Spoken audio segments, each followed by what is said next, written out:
오늘은 일본 통치 시절 타이완에서 있었던 원주민의 대서사시를 전해드리겠습니다.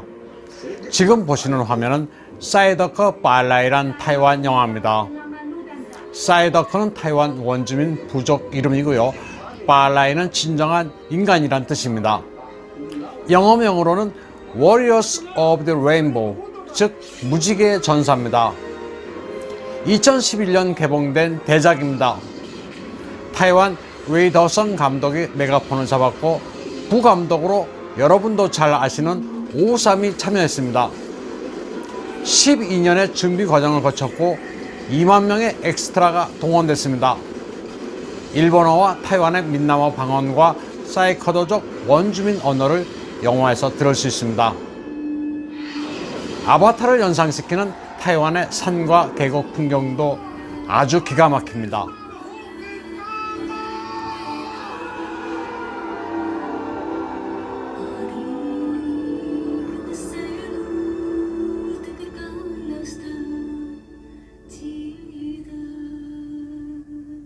사이더커족은 폴리네시아 인종으로 선사시대부터 타이완에 거주한 것으로 알려지고 있습니다. 북미 원주민처럼 문명과 떨어져 그들만의 생활 방식을 오랫동안 유지했습니다. 남성은 얼굴에 문신을 새기고 수렵으로 성인식을 치릅니다. 남자답게 전사로 죽으면 사후에 무지개를 걸으면서 자손들을 보살필 수 있다는 믿음을 가지고 있습니다. 그런데 19세기 말이 되자 거부할 수 없는 운명이 다가옵니다. 1894년 일청전쟁이 일어나고 전쟁에 진 청나라는 시모노세키 조약에 따라 타이완을 일본에 할양합니다. 일본군은 섬에서 일어난 한족들의 저항을 거의 진압하고 난 뒤 인적이 드문 원주민의 터전이 높은 산까지 들어옵니다. 사이더커족은 일본에 의해 점차 그들의 생활 양식을 잃어갑니다. 남성들은 얼굴 문신과 수렵이 금지되고 골목한 목재 운반에 동원됩니다. 여성들은 일본인 집에 가정부로 들어갑니다. 일본인들은 현대 문명으로 개화시켜 주겠다면서 원주민 부락에서 일본식 교육을 하게 됩니다. 점차 원주민의 전통이 사라져가자 이 부락을 모범 부락으로 지정합니다. 이 부락의 명칭은 중국어로는 우서, 일본어로는 무시합니다. 안개 무자에 회사할 때 사자입니다.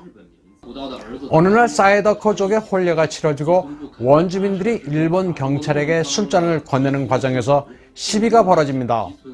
비위생적인 손으로 술을 건넨다고 일본 경찰이 모욕을 주자 원주민들이 집단 구타를 가하게 됩니다.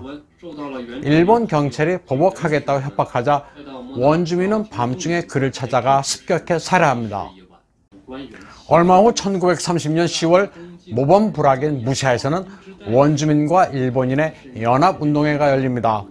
학교 운동장에서 행사가 열리자 사이더커족은 인근 6개 부족과 함께 일본인들을 습격해 남녀노소를 가리지 않고 200명을 살해합니다. 이를 타이완 역사에서는 우서스젠, 일본어로는 무샤직겐이라 합니다. 우리말로는 무사사건입니다.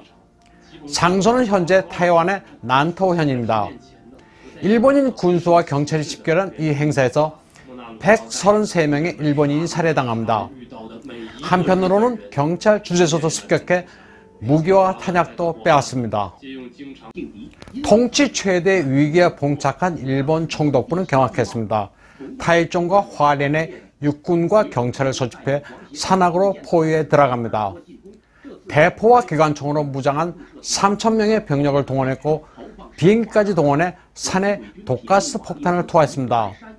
산에 익숙한 사이더커족의 저항은 강력했고 일본 측의 사상자는 갈수록 늘어갔습니다. 사이더커족 여성들은 자신들을 걱정하지 말고 용감하게 싸우라면서 자결했습니다. 남성들은 목숨을 걸고 끝까지 저항한다는 내용의 문신을 얼굴에 새기고 분전했습니다. 그러나 결국 압도적인 일본군의 무력에 사이더커족은 무너집니다. 무사 사건으로 일본은 당시 타이완 총독 이시즈카 에이조를 경질하고 원주민 정책을 유화적인 동화 쪽으로 전환합니다. 이후 일본은 원주민에 대한 황민화 정책을 성공적으로 정착시킵니다.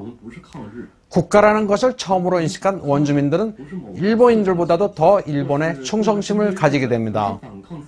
무사 사건과 관련해 타이완의 국민당은 중화민족의 위상을 뒤높인 항일 무장투쟁이라면서 파일로까지 세워 기립니다.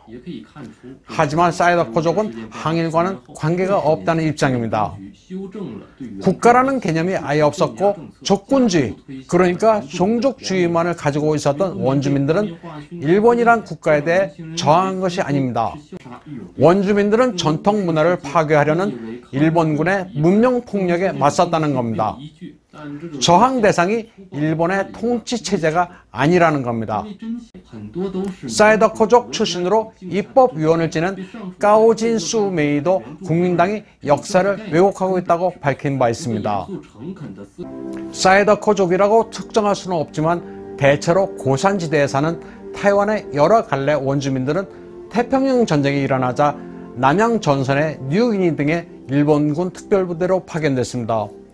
이 특별부대를 고사족 유격대라고 부릅니다. 정찰 임무와 식량 운반 등에 투입됐습니다. 특히 식량을 운반할 때는 배가 고파 굶어 죽을지언정 중간에 빼돌리지 않고 임무를 완수해 일본인들이 감탄을 했다고 합니다.